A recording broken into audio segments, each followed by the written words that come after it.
everyone, and welcome to the House of Literature and to this very special meeting with one of the world's most remarkable filmmakers and artists. We here at the House of Literature, we are extremely honored and so absolutely delighted to be able to welcome David Lynch here today. You are more than 500 people gathered here all over the house. And David Lynch has written film history with films like Twin Peaks, and he has completely revolutionized the TV series genres with Twin Peaks. And when we think of David Lynch, we think of Red Rooms, Blue Velvet, maybe A Straight Story, maybe Big Rabbits. And we think of powerful images of car crashes, imploding houses, dancing dwarfs, and mystical characters. And I guess a frequently asked question is, where does he take it all from? How does he get his ideas? How does he make this work? And luckily for us, David Lynch has written a book on exactly this subject called Catching the Big Fish. And he will now reveal some of his creative techniques and his thoughts on film and art to fellow filmmaker Marius Holst. And afterwards, there will be a book signing. And I just welcome them partly to the stage, both of them, David Lynch and Marius Holst.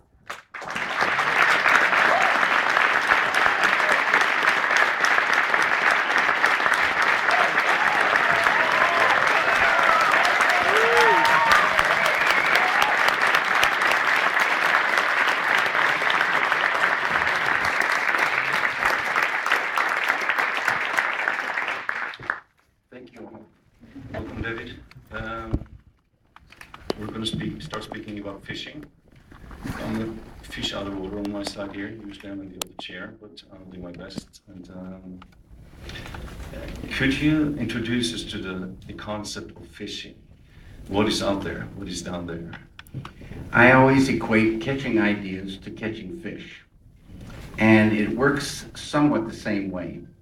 And I say you start with a desire for an idea. And a desire is like a bait on a hook. And then, like in fishing, you have to have patience. And lo and behold, sometime later, a little fish will swim in.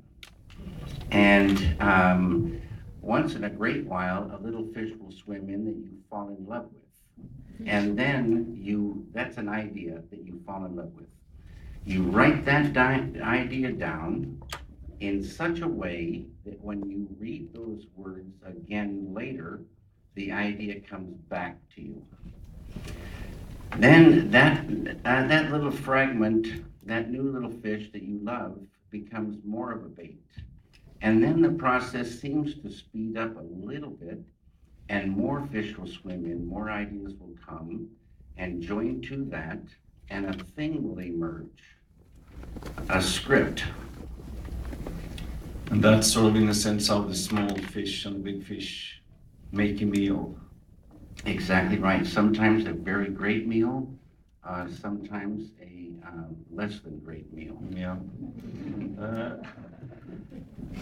What I'm thinking of as a filmmaker, that making, someone said once, making a film is a bit like trying to write a novel in a bumper car. I don't know if it was Stanley Kubrick or someone smart. How do you go about protecting the idea when you caught it? How do you protect it and make it not diminish in that kind of process? Yeah. You have to, number one, have freedom. If you don't have final cut and freedom to realize your ideas, why would you even go try? And then all you have to do really is stay true to the idea as you translate it to one medium or another. In this case, cinema. Just stay true to the idea. And a film, as you know, is made up of many, many elements. So you try to get every element to feel correct before you walk away. Always checking with the idea as you go. And you try to get everyone helping you, traveling down the road with you, to tune into that same idea. And you do that by talking. And talking, seeing different things they bring, saying what's wrong, saying, words to make it more correct next time you bring something, or in a rehearsal, saying words to bring it closer and closer to that idea. Pretty soon, they all get the thing. They seem to know that idea that's in your head, that's driving the boat, and away you go. There's another, I feel, sticking to the idea, there's another danger, and not least in your kind of films, or in the films you have made, that are pushing many boundaries. The threat of, for the filmmaker in many stages, to be a censor of your own expression, because you have many stages where you can sort of do censorship of yourself in the, Yeah, if you're staying true to the idea, you've already fallen in love. So there's not self-censorship. That happens in the love process. Maybe there's some ideas that you just don't want to go with those. Therefore, you don't fall in love. Some ideas come and you fall in love. And I say, like, ideas sometimes are like women. You're going down the street and women come, and some very beautiful girls, but you're not in love. Suddenly, here she comes, boom, you're in love. And you're so in love, but maybe this girl isn't a girl you want to take home and have meet your parents. You're still in love. I know that feeling. Yes. I'm saying, is there any way of, in any concrete way, to express the idea of transcending? Is there any sense of To express the idea of transcending? in any concrete visual way of that kind of dive within, which is being described in your book? Yeah. There's a couple of ways. The word euphoria paints a picture in people, a very great happiness, waves of happiness, and there's a feeling that hopefully all experience of falling in love with someone and having that person you're in love with love you simultaneously.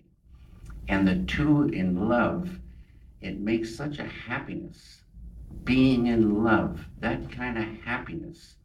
And that kind of happiness, we know, makes the world look different. And the things that used to drive us crazy, you find the two of you together are laughing at. It's much easier to go down the road with this happiness of being in love and having that love returned. The transcendent has this kind of happiness that is physical, emotional, mental, spiritual, thick, and it's big. The transcendent is unbounded, no boundaries. Wide awake, very bright, unbounded. The breath becomes very faint and it opens up to unboundedness, and then waves of bliss, waves of happiness come. And when you experience that all the time, you grow in that consciousness, grow in that happiness, grow in that love, grow in that energy, grow in that intelligence, creativity that's there within every human being. Very, very beautiful. Really feeds the work and feeds the life. Talking about love, as a filmmaker, you have to, in some sense, fall in love with your characters in the process of creating them in the script and casting them and the actors. And to turn to that, to be one of my favorite films.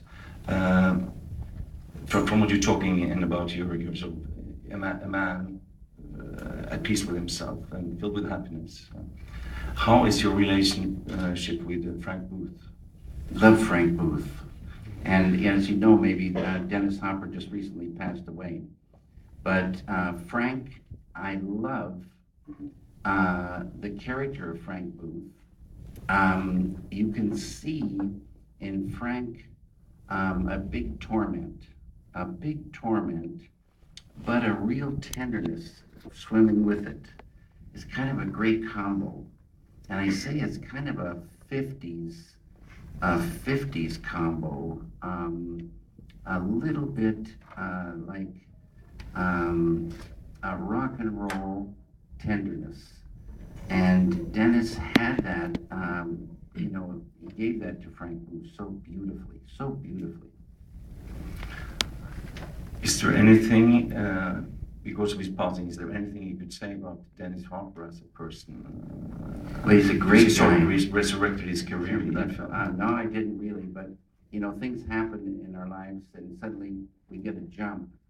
But he had it all there, and it just married with this particular character and jumped it again. So, but Dennis was everybody says a rebel, but in a very good way. He came along in the 50s with a bunch of other actors that felt that the old was pretty dead and wasn't really happening. And there was another whole thing wanting to happen, but it hadn't quite happened yet. So he was rebelling, much earlier than the 60s when it really got wide. I have to ask that one more question about Booth, because he stayed with me for a long time.